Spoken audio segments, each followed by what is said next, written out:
Today we're going to make one of my favorite summer sandwiches, a scrambled egg sandwich, and it starts with a garden fresh tomato. These are some that I got at the farmer's market the other day.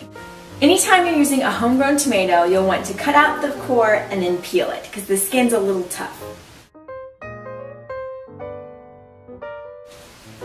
I'm going to cut out the core, and then just like an apple or anything else, you're going to peel it. Yellow tomatoes are less acidic than red tomatoes.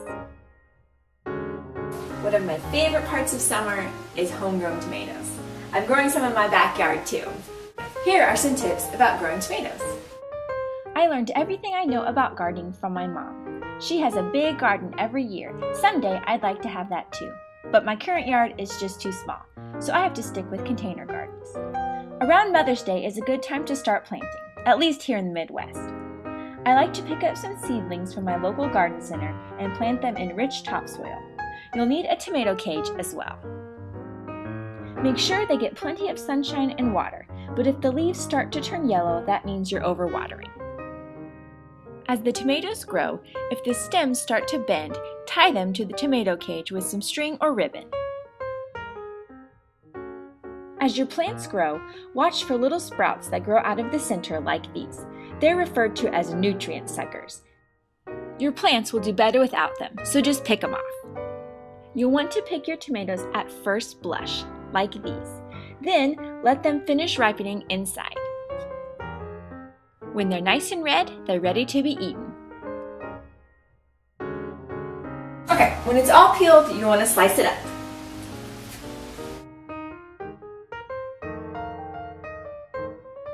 Growing up, we used to eat just tomato slices with salt. My dad called it maters, and it was one of our favorite summertime foods. I'm going to grab 3 eggs, and that's about enough for 2 sandwiches with a healthy amount of egg. If you like a little bit less, you could probably get 3 sandwiches out of it. Crack each egg in a small bowl. And add a tablespoon or so of milk. You don't want to add too much liquid because when it's cooking, the proteins will separate out. And you also don't want to overmix because the same thing will happen. Take a fork and mix it up.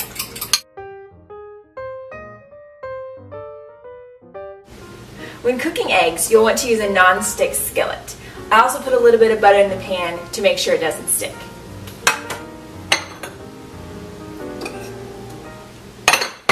Turn it on to about medium heat and wait for the butter to melt.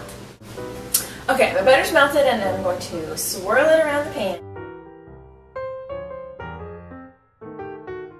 And then it's ready for the eggs.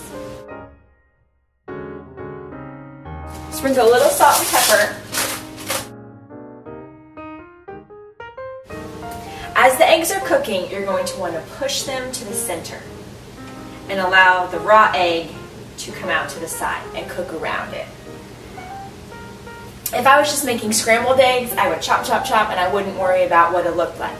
But for a sandwich, you'd like to have big pieces of egg to cover your bread. Otherwise, it's really hard to eat. This is also a great way to make an omelet. So we're going to let that cook a little bit.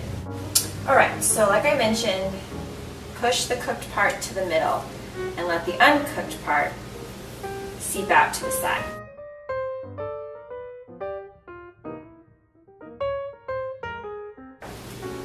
Okay, we're really cooking now.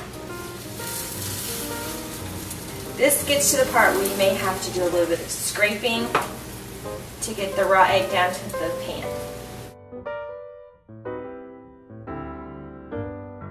This is where if I was making an omelet, I would put my ingredients on this half, flip the other half over, you got an omelet.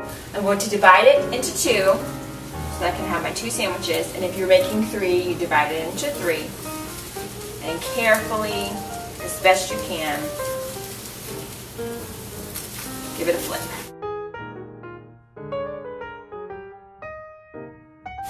Let that cook for a little bit and we're ready to put it on our sandwich. Now it's time to assemble our sandwich. I like to use just regular store-bought bread for this, but you can use any kind. And for this, you've got to use the tangy zip of Miracle Whip. Otherwise, it's just not the same. Spread some Miracle Whip on each slice of bread. This is about as country as it gets. Add your layer of egg.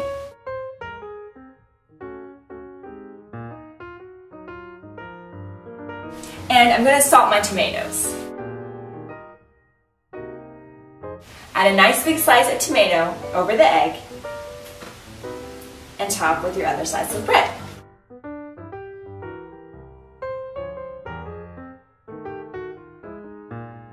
To cut this, you're going to want to use a sawing motion, otherwise it'll smash it. It's a little messy and it's definitely a two-handed sandwich. Look at that. Let's give it a taste.